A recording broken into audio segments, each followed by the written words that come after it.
the morning. That's right. We can deliver our most sensual material. Okay. So something important. A point of order.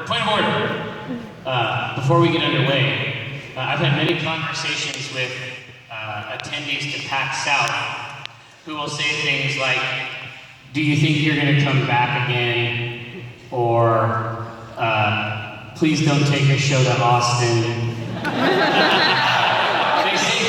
They say things in exactly no. They say things in this vein. And I had a lot of conversations like this when I was in Australia also. So that like the first time we do a show, it may be that you have the impression that we are not serious about this shit. So I've only been here a few days, but I think I can do this correctly. This is y'all's show.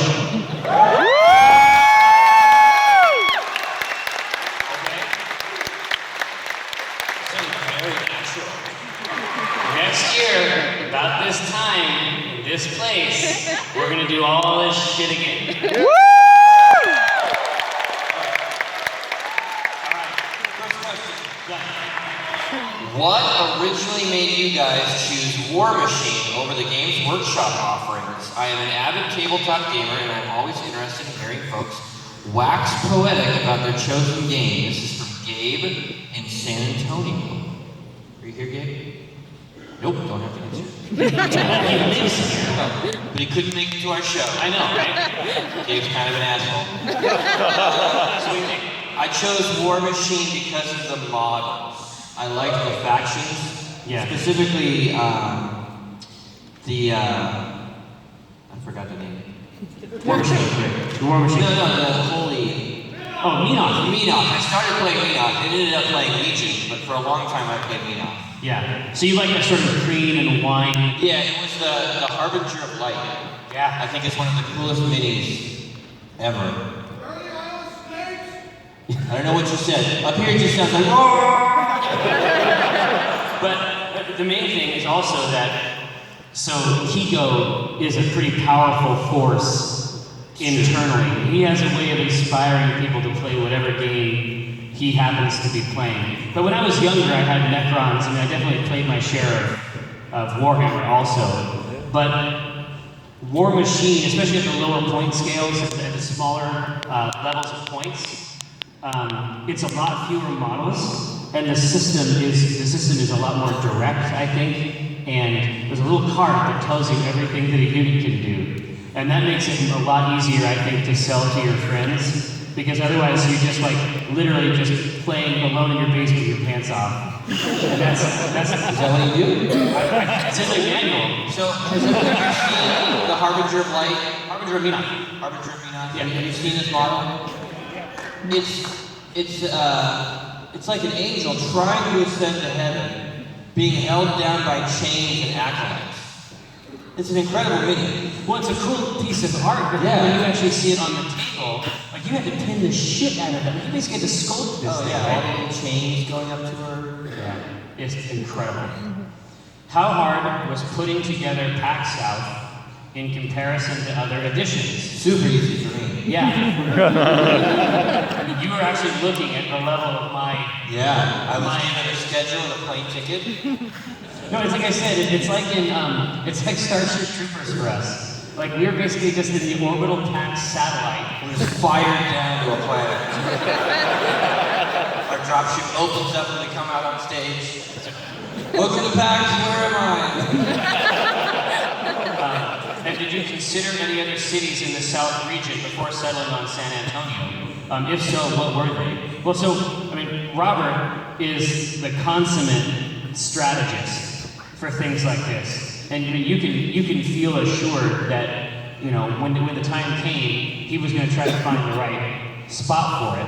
I mean, for him, it's about the size of the convention center, the number of hotels that are nearby, how willing the city is to work with us on dates. Right. Because all these factors that go into Right. it. And the fact that this building is like apparently in a continuous state of construction. It's being expanded. Yeah. It's been here for a long time. So we'll be able to, it's like I said before, like we can actually plant here and then grow it here.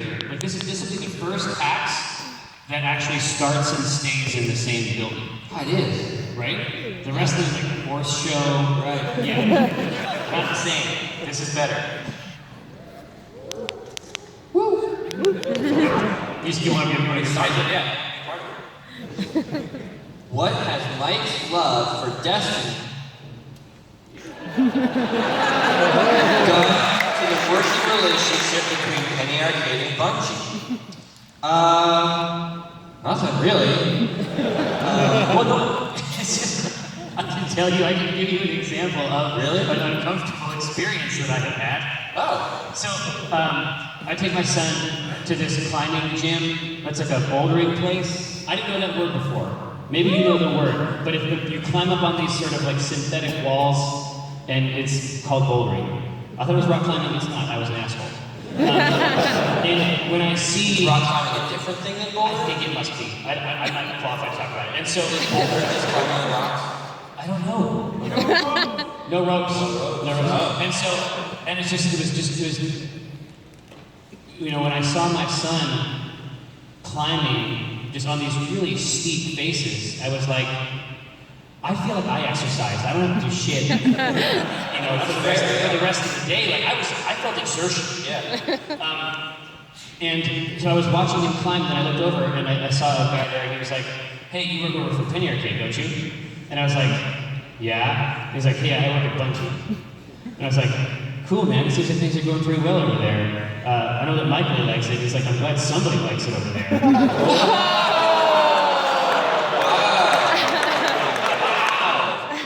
So the relationship is very complicated because there's like half of the office that plays it like in an almost religious way, and then the rest of the office teases those people mercilessly. Yeah, there have been games in the past that have divided the office where a group will like the game and there's a group that just isn't playing it. But the group that's not playing Destiny like actively insults the group. Can you do that knuckle crack thing? I think that would officially make this a real PAX. So if you do not know about the knuckle crack thing, We're all gonna crack our knuckles at the same time. It's gonna be gross. we'll crack again. We're gonna Oh, count. yeah. Count. They've All done. right, we're gonna count. And so I want to be very clear. It's 1, 2, 3, then crack, so that it's quiet and you can hear this gross sound. Yeah. Okay? This Everyone is crack their knuckles Hang once. on. This has been a thing. Okay. 1, 2, 3. It's horrible. Woo! They did it before. What was the other knuckle thing we learned today? Oh, okay. We heard a term that Maybe it's a Texas word? I don't know. I have never heard the term moose knuckle. Moose knuckle. It's another word. Hey, have you seen any good moose knuckles at the show? And I was like, I don't know what you're talking about. Is this a barbecue thing? I'd love to eat. It sounds great. Who has the best moose knuckle in town? Yeah, are they smoked? Are they deep fried? I don't care. Yeah, I think you need a moose knuckle. It's a piece.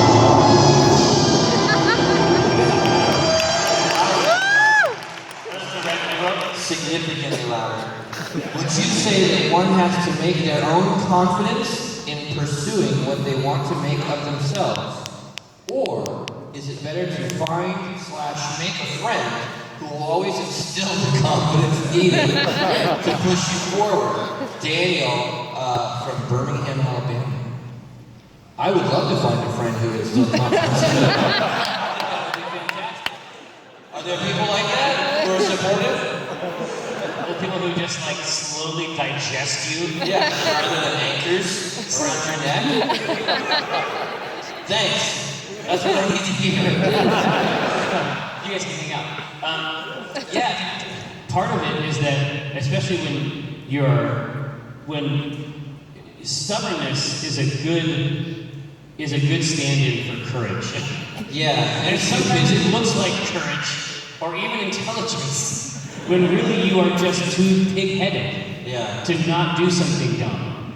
Yeah, and the reality is I think there were a lot of times when we should have quit, and it wasn't confidence that kept us going. It was just, you know we what it didn't was? know any better. We didn't know any better. I wish I could say that it's just we didn't know any better, and so we just sort of blundered into it. You know what it was? No, I don't. Is that somebody fucking told me I couldn't do it. That helps too. Yeah, if people say you can't do it, that helps me. Yeah, I mean that basically turned my mind into a nuclear reactor. Yeah, I think confidence is overrated. What you need is stupidity. and a willingness to continue to fail. Constant, yeah, exactly. Like that's the thing. Like I'm failing over and over again. A normal person? Well, maybe that doesn't work. Yeah, I should probably stop. Yeah. Should this have been a red envelope? No. Oh. What's the status on Jerry's Lookouts novel? Oh! Well, in 2 weeks you'll have the first chapter. That's right. Woo! At the very first Q&A, so PAX South is already paying fucking dividends, first of all. At the very first panel, he basically got us to commit. Each of us to commit to something for 2 weeks, and you committed to write the first chapter of the Lookout. So you were going to go back to the Iron Church and worship. I'm going to work in the gym for 2 weeks. That's right. And in Just 2 hold weeks, their body. in 2 weeks, I will post on the front page of the site.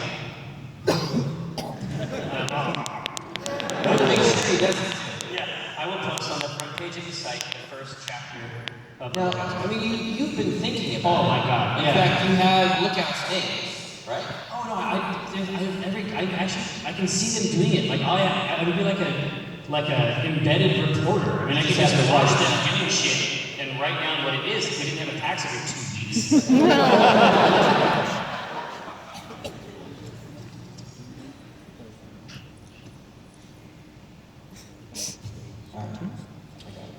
Good job. Theoretically, if virtual reality was perfect in every way you can conceive of, are there any fictional universes that would tempt you to utterly and completely abandon reality to live out the rest of your life in a digital realm? This is from Gabriel G. in San Antonio, Texas. Another classic. Oh man, if virtual reality was perfect in every way, I mean, there's definitely like a Sword Art Online problem, right? Where you think that it's going to be awesome. And then it turns out no. It starts out really cool. No, let's see. Yeah, I mean, it's probably WoW, right? I mean, I played it for a decade. I think that I can probably manage myself in that world. Pokemon? Yeah, Pokemon would be pretty good too, actually. You know what I would actually like? I would actually like something like. Have you ever played Rust? What? Ross. That's terrifying. You would want that to be utterly real? Naked man running around at night stealing your fire? I don't want that part. I don't want like. Do you remember that guy that we got? Which one? We found the gun. We were as bad as you could possibly be So, at Rust. who here has played Rust? Some people. So Rust is one of these games where they drop you. Hold on. So did you play Rust with the flag that shows all the dicks? Okay. So Rust is a game where they drop you naked into a wilderness with nothing. A rock. A rock. You have a rock, and that's it. And you're expected to build a new civilization. And somehow, I don't remember how we did it. Somebody got eaten by a bear, and we found their backpack, and I had a pistol. And it didn't even have any bullets in it. But the power of that pistol in Rust was incredible because it's permadeath, right? If you die, that character is dead. Oh God. So we're running around, Jerry's sitting next to me, I'm at the controller, I'm buck naked, I've got my gun. And we found the guy running, and he just had a rock, right? And so I was like, and there's voice communication. So in my headset, like, I point the gun at him and give me your pants.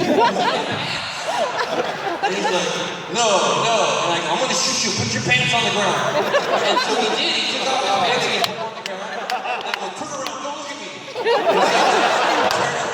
And I put his pants on, and I said, you get to live this time. And he ran away. Like, that was an incredible experience. the power of the sidearm is such in this game, because just basically what you're doing, if you kill somebody in that game, it's like vampirism. You're stealing their time. You are stealing like their life force. Yeah. Right? And so you have to go through all these, machinations to get these pants. But there are also people who, as soon as the gun comes out, they will just put their pants on the ground. Yeah, I just pulled the gun out and pants came off. I don't want to live in a dystopian future where a man with no pants threatens to kill me. That's not my fantasy. My fantasy is to be in a place that has everything that I need, that I can put together. Oh, I see. You know what I mean? Like, look, like Azeroth, I do not want to fucking live in Azeroth. That is a shithole. You live in Goldshire. They got those crazy rats. They got those dogs. Yeah. You know what I'm talking about? They got gnolls.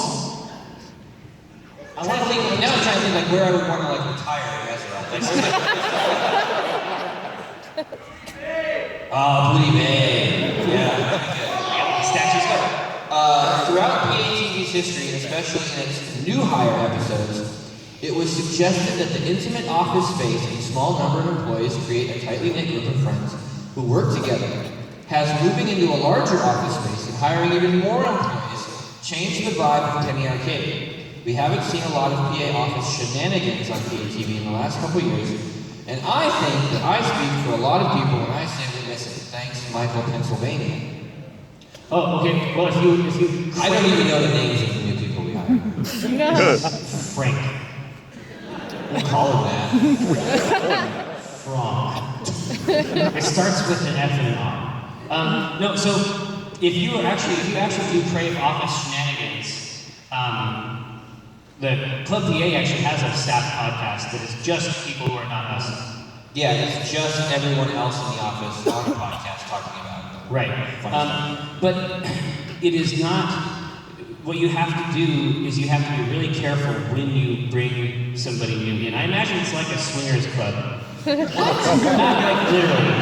But I imagine that they have the same problem. So when you bring somebody in, like you need to make sure that they're going to be a good fit. Obviously not literally. But you have to. The swingers club, yes. I'm saying that in our context, that's not a huge part of it. It's not any part of it. It is not any part of it.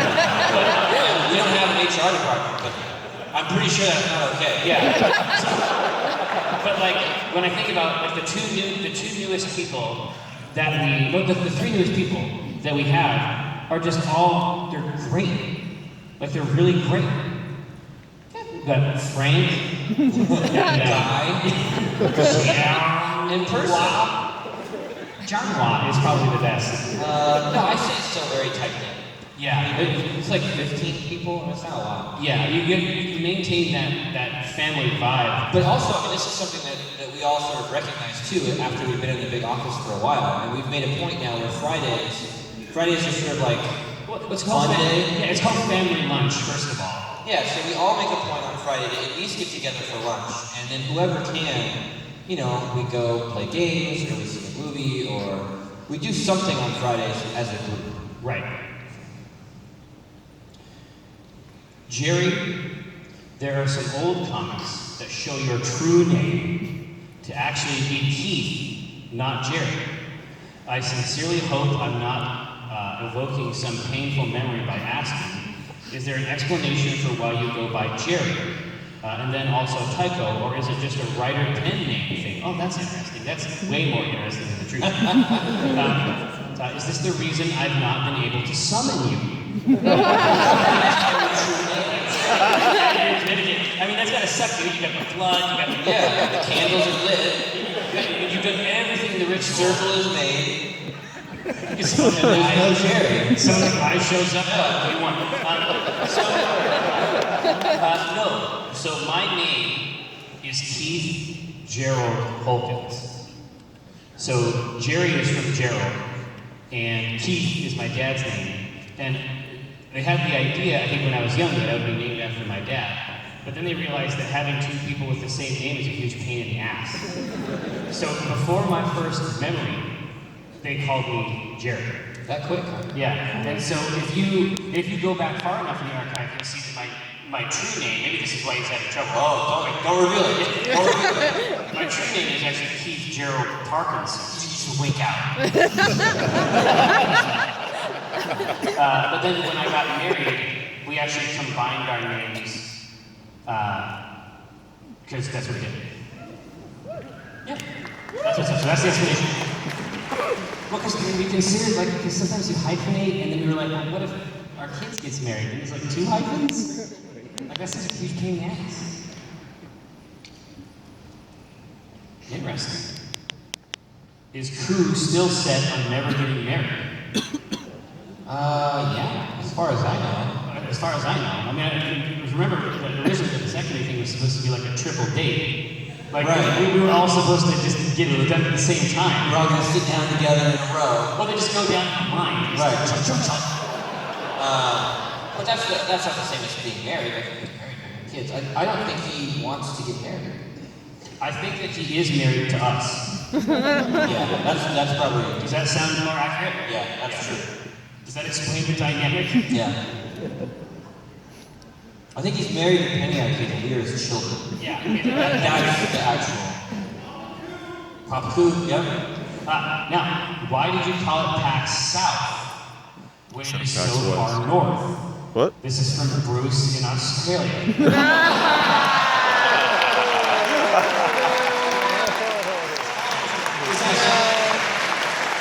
Is Australia trying to start some beef with PAX South? Is it like they're the new taxes, so they like vie for supremacy? Maybe like a dance fight. Dance fight. I guess it depends on your perspective. It's very south for me. Whenever I think of the map, you know, USA is right there in the middle. So I don't even think of Australia south. I think of it as just elsewhere. no, it's like Narnia. You fly for so long, and you sleep, and you wake up, and you eat, and you sleep, and you wake up, and where am I now? Civilizations are born and die. Yeah. You can go through 2 or 3 iterations of your consciousness. God, the last flight to Australia was so horrible. Imagine preparing for a 20-hour flight, and you sit down, and you're getting settled, and they've got that TV thing in front of you, and you're sort of scrolling through the movies. You're like, all right, I can watch this one. I haven't seen that. That looks cool. I'll watch that one.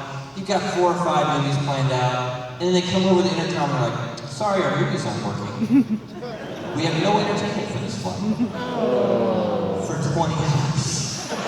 It's more than that because the menu still works. The menu still works. You're like, these are all the movies I can't watch. New releases, still in the theaters. So the whole time you're in the air, like, I'm still like trying to do it. It's like a dog just like sort of scratching the door. Yeah. It's a long one. Jerry, when I was a kid, I always looked up to my video game heroes, and I really hoped that I too would have magical powers one day. Now I realize that there is a kind of magic that exists for real. Word magic. Lexomancy. Not a real thing. With Lexomancy. words, I can share love, instill doubt, inspire people, and even sway loyalties. Isn't that true that the power of words can be tremendous? And akin to eldritch incantations? Jesus, man. The order in which we use words can change their power significantly. What are your thoughts on that? Aren't we all wizards to some degree? Some more versed in the art than others? Oh my God! Francois, Montreal. I'm just gonna go on to the next one. Yes.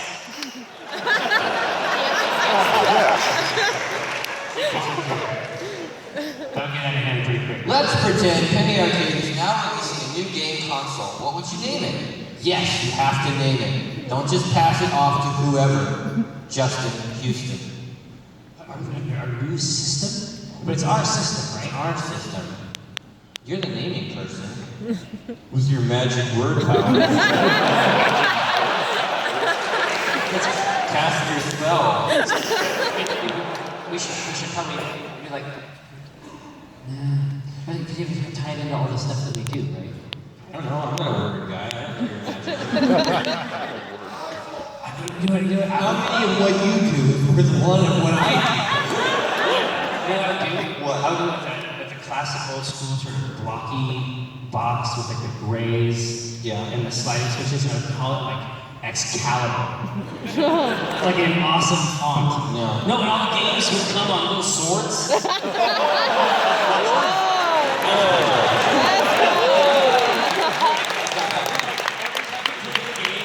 You feel like you're the ruler of the Britons. That's wrong, right? You should be taking it out to succeed.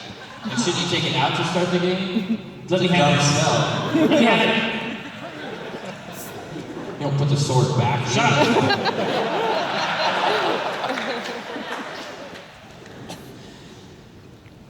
If you had one last day to live and you were locked alone in my basement.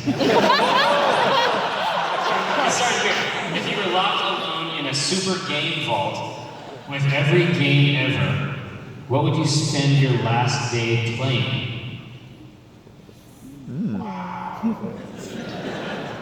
We're in a vault alone with all games, With everything. and I'm gonna die Yeah.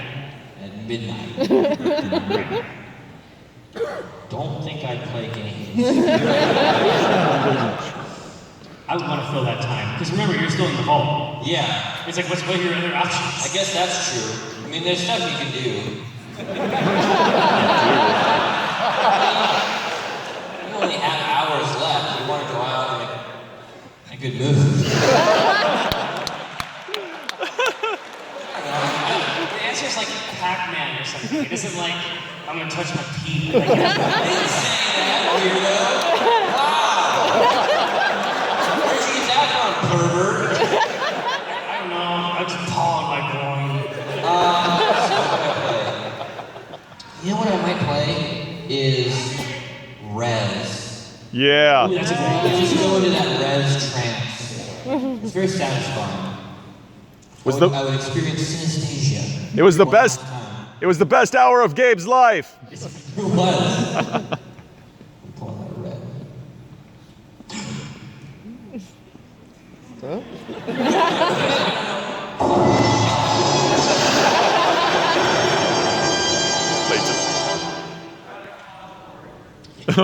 What is the biggest challenge you face as your core demographic ages? Jared in Dallas.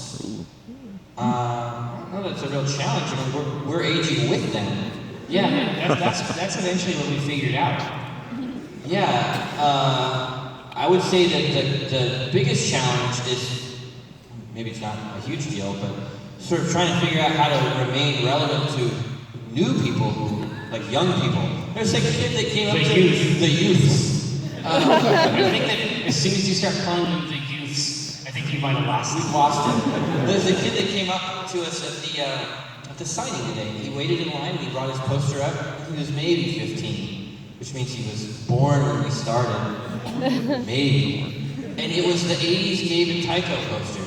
And I looked at him and I said, does any of this on this poster make sense to you? And he goes, no.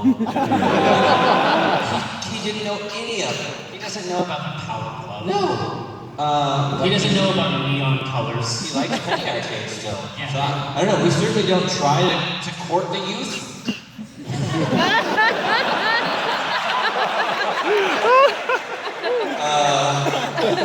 There have always been people who liked the comic strip, and I could never understand why. Yeah, I mean, I guess we should start making comics about like skateboarding Or Markiplier.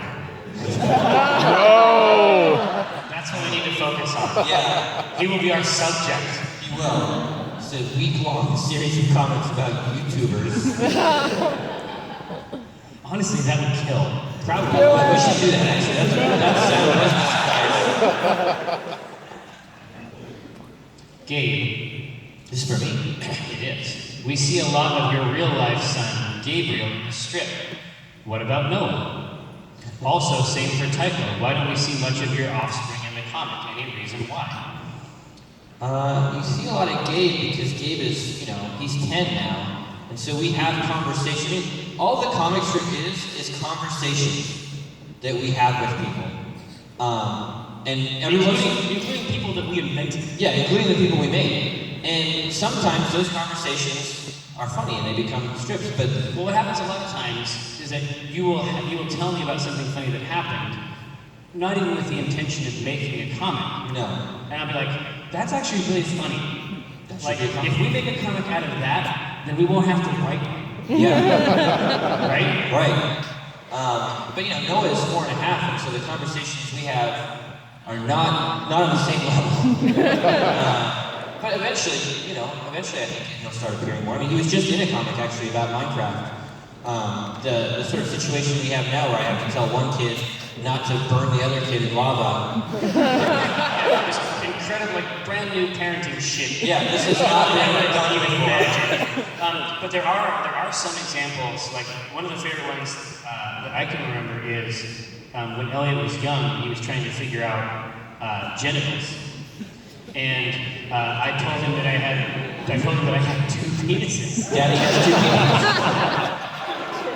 Yeah. Daddy 2 penises, right? Daddy lies. Daddy lies. But also, there's a really great one of Ronya that actually Ronya wants to see all the time. The Titanfall one? Yeah, it's called Titania.